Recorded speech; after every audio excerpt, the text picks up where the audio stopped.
గ్రహాం stains ఆస్ట్రేలియాలోని పాముచ్ గ్రామంలో William Elizabeth దంపతులకు పుట్టిన రెండవ సంతానం.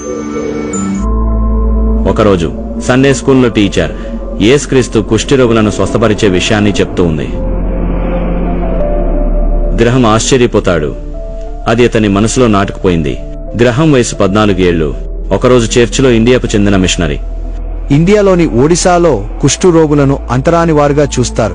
వారికి తినడానికి తిండి కూడా లేదు, కానీ వారు దేవుని దృష్టికి మంచివారు. గ్రహం కళ్ళలో నీళ్లు తిరుగుతాయి. ఆ విషయాన్ని తన నోట్బుక్ లో రాస్తాడు. ప్రతిరోజు దాని గురించి ఆలోచించేవాడు. ఒకరోజు దేవునికి ప్రార్థన చేస్తూ, దేవా నన్ను ఉపయోగించుకో, ఎవరు వెళ్ళని చోటుకు నేను వెళ్తాను. అప్పుడు దేవుడు వెళ్ళమని సమాధానం ఇస్తాడు. అప్పుడు అతనికి 24 ఏళ్లు. ఇండియాకు ప్రయాణం అవుతాడు.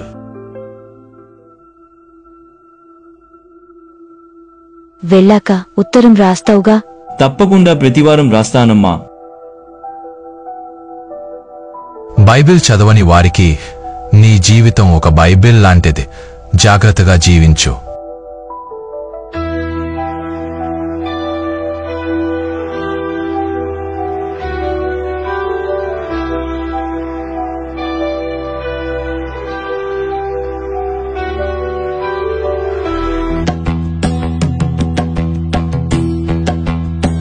భాష తెలీదు, ఆచారాలు తెలియదు, కానీ ఎందుకు వచ్చాడో తెలుసు.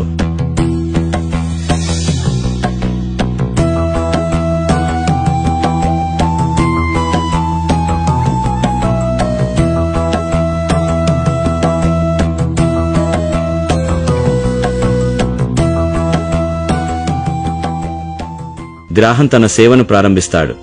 ఒకరోజు కుష్ఠరోగి పాదాన్ని పట్టుకోగానే, నన్ను ముట్టుకోకు, నేను అంతరాని వాడను. నువ్వు యేసుక్రీస్తుకి అంటరాని వాడివి కానప్పుడు నాకు కూడా కాదు. కుష్ఠరోగులను పట్టుకొని వారికి ట్రీట్మెంట్ చేస్తూ సువార్తను కూడా ప్రకటించేవాడు. ఒకరోజు ఆ క్లినిక్ యార్డ్లో ఆస్ట్రేలియాకు చెందిన గ్లాడిస్ గ్రహం చేసే సేవ చూస్తుంది. గ్రహాంకు పరిచయం అవుతుంది.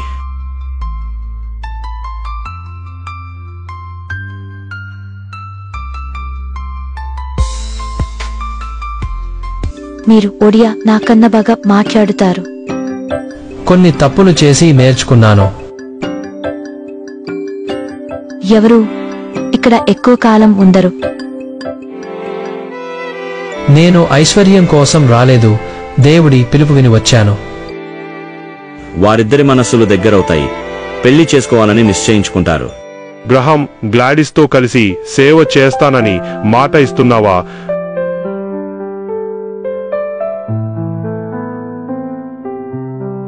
అవును, నా హృదయపూర్వకంగా ఇస్తున్నాను. గ్లాడిస్, నువ్వు కూడా మాట ఇస్తున్నావా? అవును, మాట ఇస్తున్నాను.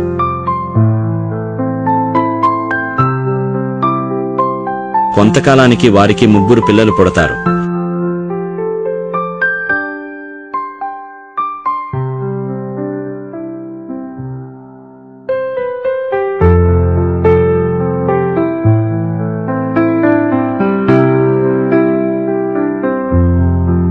వారు తినేటప్పుడు దేవునికి ప్రార్థన చేసేవారు.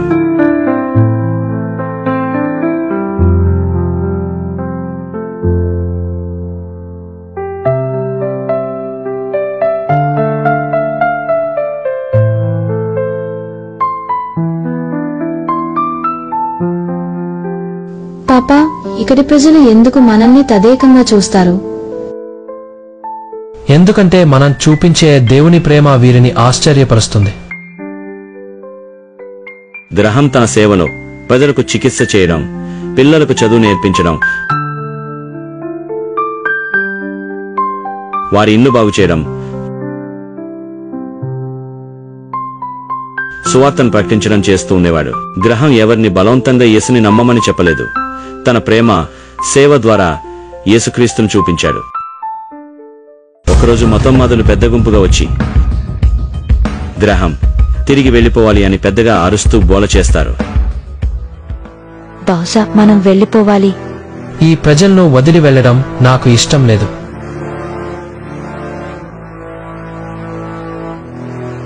ఒకరోజు గ్రహం తన ఇద్దరి పిల్లలతో జీపులో వస్తున్నాడు. ఆ రోజే గ్రహం తన పిల్లలిద్దరితో చాలా సంతోషంగా బైబిల్ కథలు చెప్తూ పాటలు పాడుతూ గడిపాడు. పప్పా, ఇలాంటి రోజు మళ్ళీ రాదేమో అనిపిస్తుంది. పిల్లలు అలసిపోయి ఆ జీపులోనే పడుకుంటారు. అప్పుడు సమయం రాత్రి 12 గంటలు. మతోన్మాదులు పెద్ద గుంపుగా వచ్చి గ్రహం జీపై పెట్రోల్ పోస్తారు. లోపల ముగ్గురు నిద్రపోతున్నారు.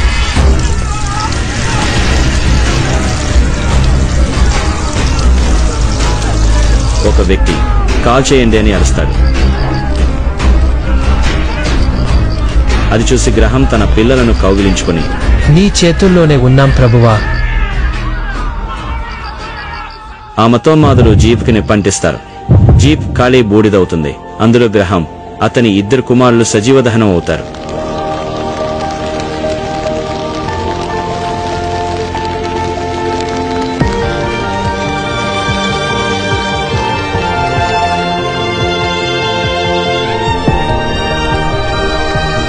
ప్రపంచం ఒక్కసారిగా ఉలికి పడింది. ప్రపంచ ప్రజలు ఆగ్రహంతో ఉన్నారు. కానీ గ్రహం స్టెయిన్స్ భార్య మాత్రం గొప్ప స్టేట్మెంట్ ఇచ్చింది. నాకు వారిపై ఎటువంటి ద్వేషం లేదు. వారిని నేను క్షమించాను, ఎందుకంటే యేసుక్రీస్తు నన్ను క్షమించాడు. కాబట్టి నేను కూడా వారిని క్షమిస్తున్నాను. కొన్ని రోజులకు అక్కడే గ్రహం స్టెయిన్స్ మెమోరియల్ హాస్పిటల్ స్థాపించబడింది.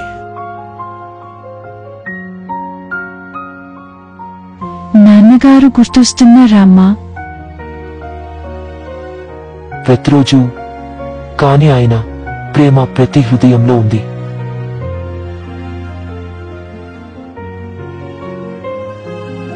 ఆయన వెనక ప్రసిద్ధి లేదా ఆస్తి లేదు.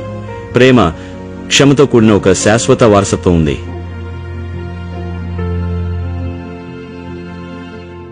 ప్రేమ ద్వేషం కన్నా శక్తివంతమైనది.